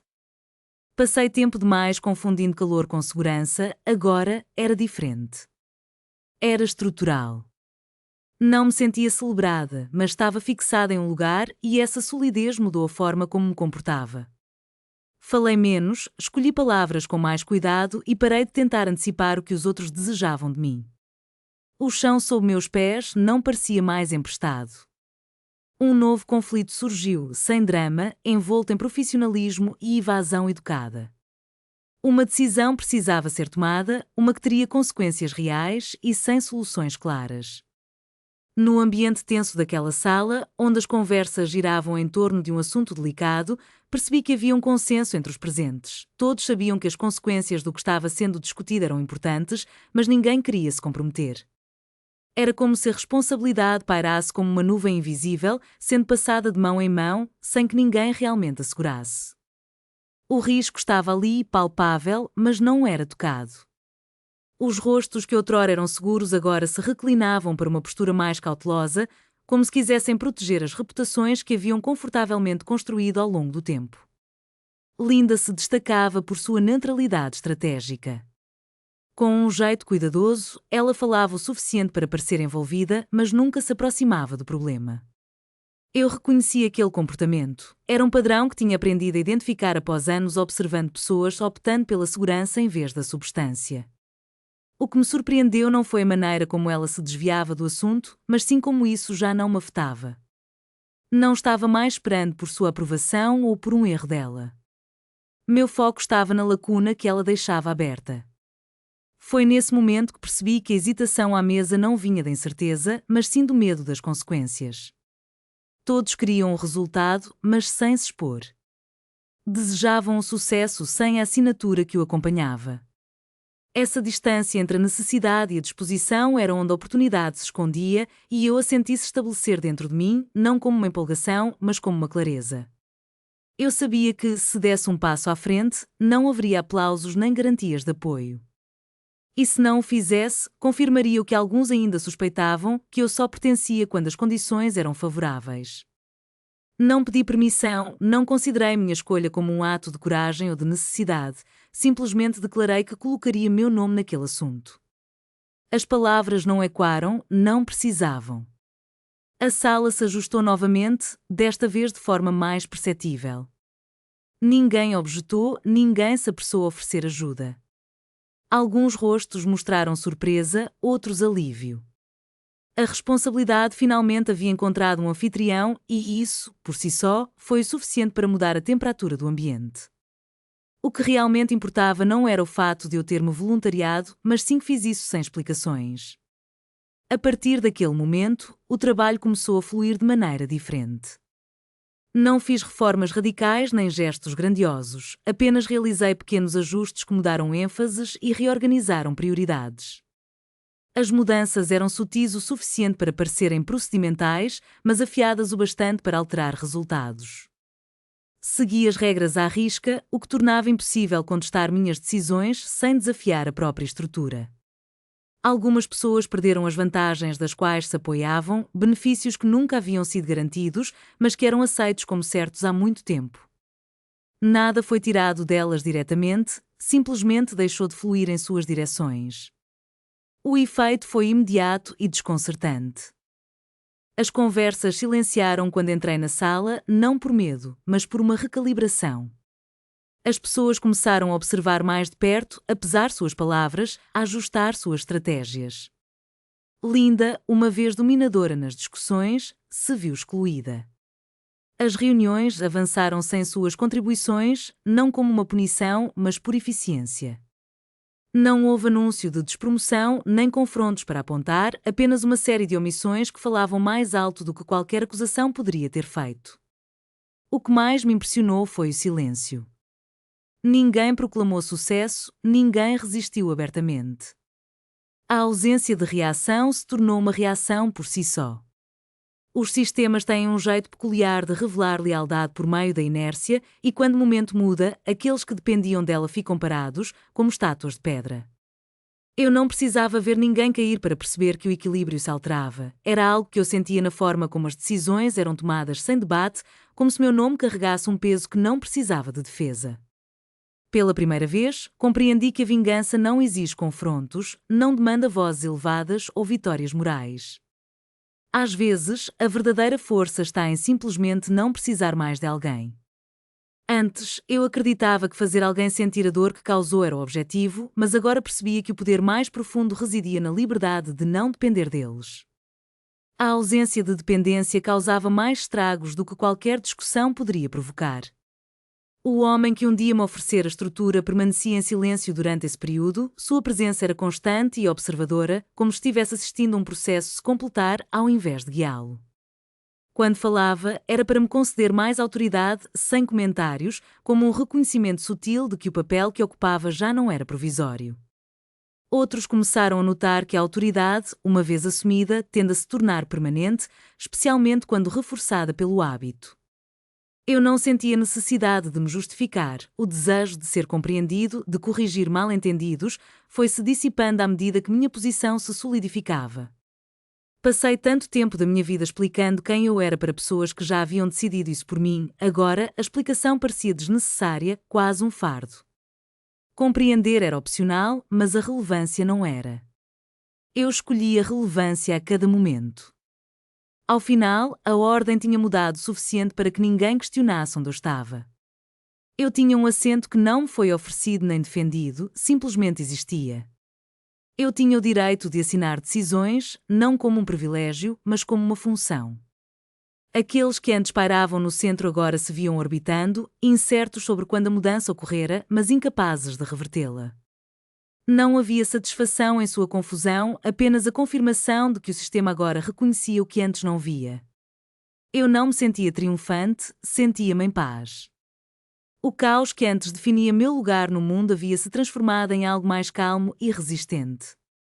Eu não era temporária, não era um mero espaço a ser preenchido, eu fazia parte da estrutura e esse fato não dependia da aprovação de ninguém. A ordem havia sido estabelecida não pela força ou pela argumentação, mas pela presença e persistência. E pela primeira vez, eu sabia que isso teria poder. Quando a autoridade se estabelece em suas mãos, não se sente como as pessoas imaginam. Não houve uma onda de triunfo ao perceber quanta autoridade agora carregava, nem uma explosão de vindicação esperando para ser liberada. Era algo silencioso, quase ordinário, como descobrir que uma porta contra a qual você empurrou por anos não estava mais trancada. Eu podia assinar quando as assinaturas eram necessárias, minha voz mudava a direção das discussões sem esforço. As decisões avançavam com o meu nome atrelado, não como uma decoração, mas como um peso real. O caos que antes me cercava havia-se dissipado em algo estável e sem grande alarde, e dentro dessa estabilidade eu sentia uma serenidade profunda. Parte 24, o encontro da decisão ***. Em um dia que começou como qualquer outro, algo inesperado se apresentou diante de mim. Ao invés de satisfação, uma calma surpreendente tomou conta de meu ser. Eu esperava sentir a fome de justiça, a necessidade de fazer o passado responder por suas ações. No entanto, o que percebi foi uma distância, uma clareza que nunca havia conhecido antes. Já não lutava por espaço, eu simplesmente o ocupava. Essa consciência mudou tudo sobre como eu caminhava pelos meus dias, como ouvia as pessoas e a maneira como decidia quando falar e quando permanecer em silêncio.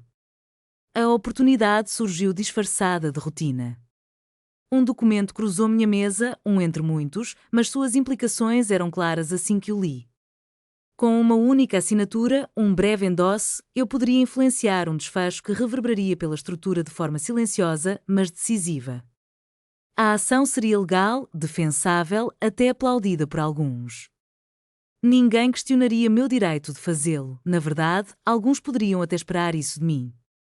A pessoa mais afetada por essa decisão era Linda, cujas escolhas um dia estreitaram meu próprio caminho, calculando seu caminho sem pedir desculpas. Não reagi de imediato, deixei o documento de lado e finalizei o que estava fazendo, ciente de como aquele momento pairava na borda da minha atenção. A escolha não me assustava, ao contrário, me intrigava. Não pelo que faria ela, mas pelo que exigia de mim. Esse era o momento que as pessoas costumam apontar quando falam sobre justiça, sobre a restauração do equilíbrio. Seria fácil moldar a ação como algo inevitável, quase justo. O sistema absorveria sem resistência. O que me deteve não foi a compaixão ou uma contenção externa, mas uma pergunta que não pude evitar: se eu fizesse isso, quem eu seria depois? Não em teoria, não na percepção pública, mas na continuidade silenciosa da minha própria vida. Esperei tanto tempo para parar de estar à mercê das decisões dos outros. Imaginei essa forma de alavancagem mais vezes do que poderia contar. Agora que era real, não sentia que era o clímax de nada, parecia mais uma bifurcação no caminho.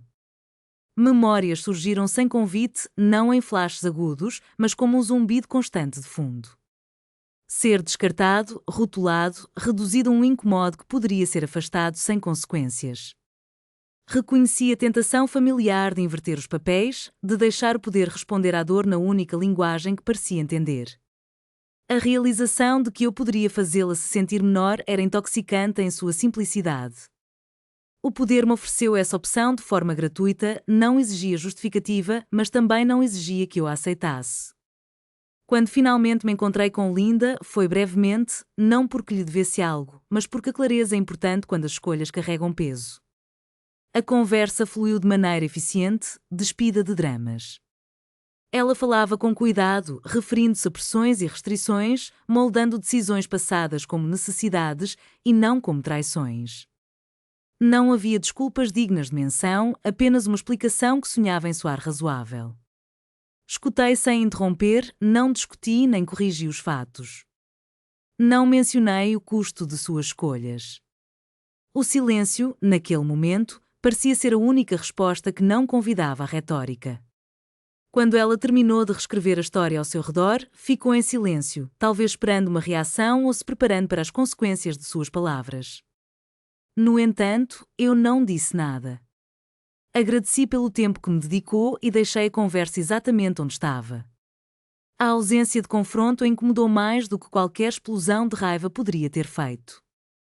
Eu percebia isso nos pequenos gestos dela, na forma como seu corpo se enrijeceu e nas perguntas que não ousou fazer. Eu havia tirado algo dela sem tocar em nada, a capacidade de se posicionar no centro da narrativa. Sozinho novamente, voltei ao documento.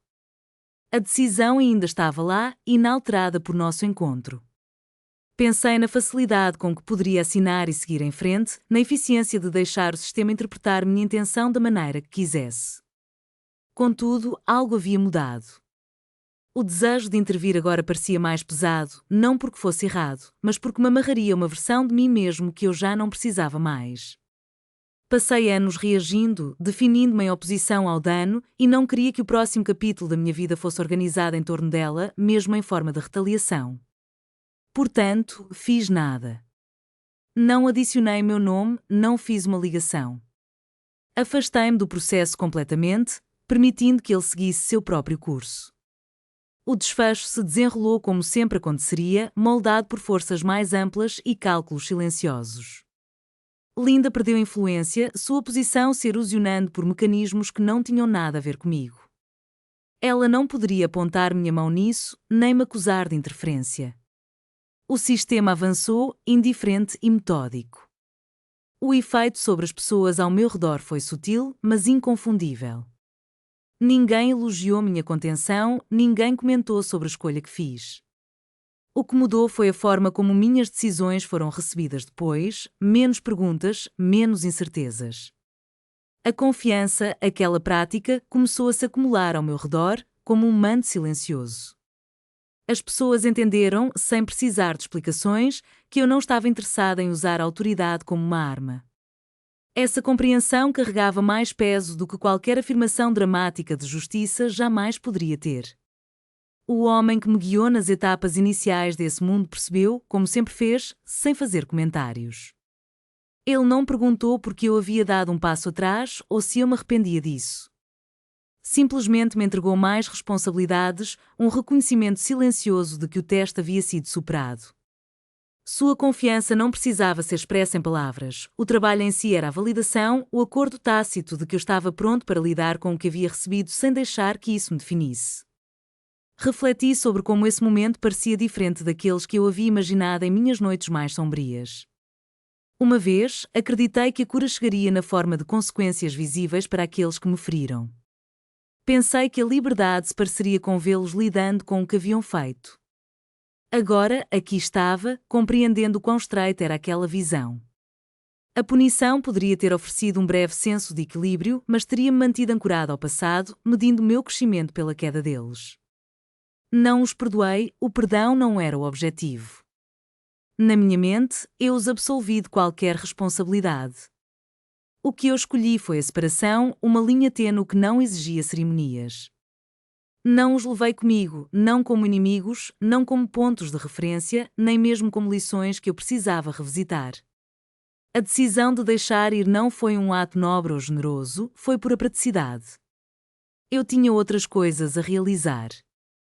Quando finalmente fechei a pasta e a coloquei de lado, o gesto se sentiu definitivo, não porque encerrasse algo dramático, mas porque marcava o último momento em que deixei que as escolhas deles influenciassem as minhas. Não perdoei, nem esqueci, apenas não os trouxe comigo. E ao dar um passo adiante, o peso que carregava há anos começou a se dissipar. Não porque a justiça tivesse sido feita, mas porque eu não precisava mais que ela fosse. 3 anos haviam-se passado desde a noite em que dormi pela primeira vez em um lugar que não era meu lar. O trabalho havia mudado, meu título também. Os ambientes que agora frequentava exigiam convites que não eram facilmente concedidos. A vida que eu levava tinha um ritmo que já não me surpreendia mais. As manhãs chegavam sem pressa, eu acordava, me vestia, preparava meu café e chegava o dia à frente, sem escanear por saídas ou me preparar para impactos. Nada disso parecia dramático, e essa era a essência. A paz não era mais algo que eu buscava em circunstâncias favoráveis, era a base à qual eu retornava, mesmo quando o dia se tornava complicado. Já não me preparava para enfrentar desafios, não negociava meu direito de existir no espaço que ocupava. Certa vez, alguém me perguntou se eu poderia ficar mais tempo do que o planejado, mais uma reunião, mais um ajuste antes de seguirmos adiante. Olhei para o relógio e disse não, não porque não pudesse, nem porque estivesse cansado, mas simplesmente porque não queria. Não me expliquei, ninguém pediu. A conversa continuou sem pausas, como se minha recusa fosse um fato comum e não um pedido que exigisse aprovação. Percebi a ausência de tensão, só depois notei como o silêncio se torna evidente quando o barulho se vai.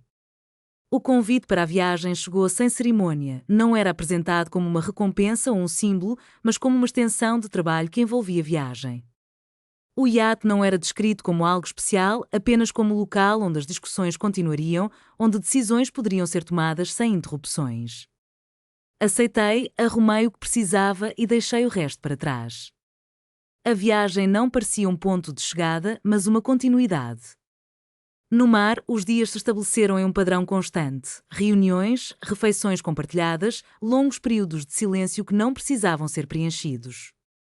A Europa passou em suaves incrementos, as costas aparecendo e desaparecendo sem exigir atenção. Às vezes, eu ficava na cobertura, as mãos descansando na grade, não para ser vista, mas porque o ar ali era perfeito. Eu pertencia a esse espaço por uma razão simples: meu nome pertencia ao trabalho que nos uniu. Percebi a interrupção antes do reconhecimento, uma breve hesitação no fluxo da atenção. Meus pais estavam a uma curta distância, inconfundíveis, uma vez que meus olhos se ajustaram. Pareciam cuidadosos, incertos, vestidos com esforço, mas sem a leveza que costumavam ter, mais como convidados do que participantes. O tempo os havia mudado, mas o que viria a seguir?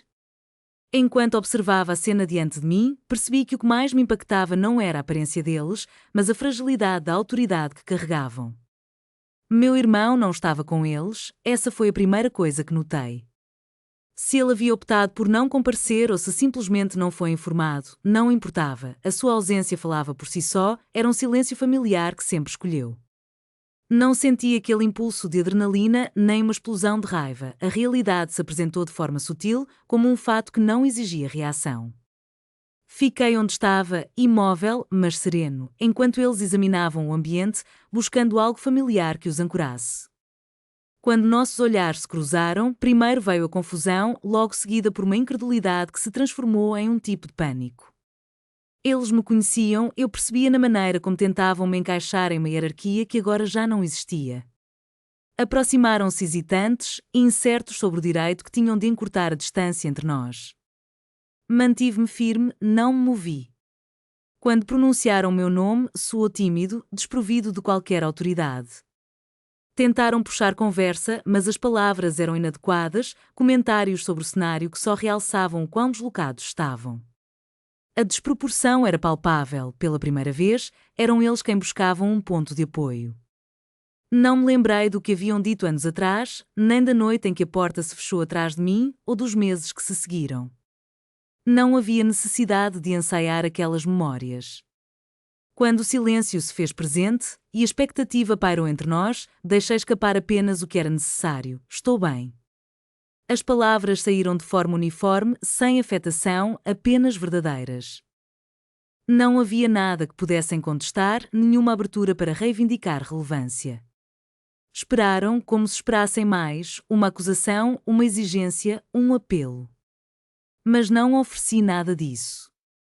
A minha calma os incomodava mais do que qualquer explosão de raiva poderia ter feito. Deixava claro, sem crueldade, que o centro de gravidade havia mudado e eles não faziam mais parte dele. Despedindo-me antes que a conversa pudesse se desdobrar em algo mais, tomei a decisão de não me deter em explicações ou reações.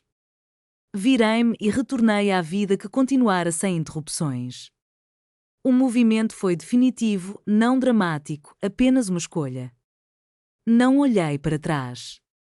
Ao nosso redor, o mundo seguia em frente. Conversas recomeçaram, risadas subiam e desciam, e o iate navegava com firmeza. Ninguém parou para observar, ninguém especulou. Meus pais estavam onde estavam, momentaneamente desconectados, mas seu desconforto passou despercebido. Não havia plateia para isso, simplesmente não eram mais o centro das atenções. Mais tarde, sozinha, o peso do encontro se instalou suavemente em mim. Não me senti triunfante ou justificada, o que senti era espaço. A ferida que havia moldado tanto da minha vida se afrouxou, não porque tivesse sido enfrentada, mas porque não direcionava mais os meus passos. Não precisava provar que merecia existir, eu havia vivido, e isso era suficiente. A palavra erro surgiu brevemente, como um eco de um verdito, mas agora parecia menor, claramente ligada ao medo deles, e não à minha realidade. Não precisei reescrever o passado, simplesmente parei de carregá-lo adiante. Naquela noite, enquanto as luzes começavam a se apagar e as sombras se alongavam, uma nova compreensão brotava dentro de mim. A família que eu realmente valorizava não era formada apenas por laços de sangue ou pela proximidade física, mas sim pela presença constante de quem realmente se importa. Eram aqueles que permaneciam ao meu lado, mesmo quando isso exigia sacrifícios, sem esperar explicações ou justificativas. Esses eram os verdadeiros pilares da minha vida, enquanto o restante pertencia a um capítulo que já havia se encerrado. Conforme a noite avançava e as conversas se desenrolavam, retornei ao trabalho. Ali, as interações não precisavam de contexto ou pedidos de desculpas, pois meu nome tinha um peso que não vinha de heranças, mas da consistência que eu havia construído. A história que estava vivendo não terminara em um confronto, mas sim na decisão de continuar. Eu não era mais a pessoa que eles tinham rejeitado. Não precisava da compreensão deles para seguir em frente, nem da tristeza deles para me sentir completo. Quando a noite chegou ao fim, olhei para meu celular, que havia ficado em silêncio. Uma mensagem piscava na tela de um número que eu reconhecia, mas que não tinha intenção de responder. Em um gesto automático, coloquei o aparelho de volta na bolsa e me juntei à próxima conversa que já estava em andamento, retomando o trabalho de onde havia parado. Para mim, nada precisava de explicação, nada de extraordinário havia acontecido. Se você já foi rotulado de uma maneira que tenta te limitar, sabe que a sobrevivência não é o final da história, viver bem é. E, às vezes, viver bem pode parecer algo pequeno. Escolher onde você se posiciona, decidir quando é hora de partir, optar por não responder. Se você ainda está aqui, ainda fazendo escolhas para continuar, deixe um sinal disso, não para mim, mas para você mesmo. Um lembrete de que você não precisa mais de permissão para existir.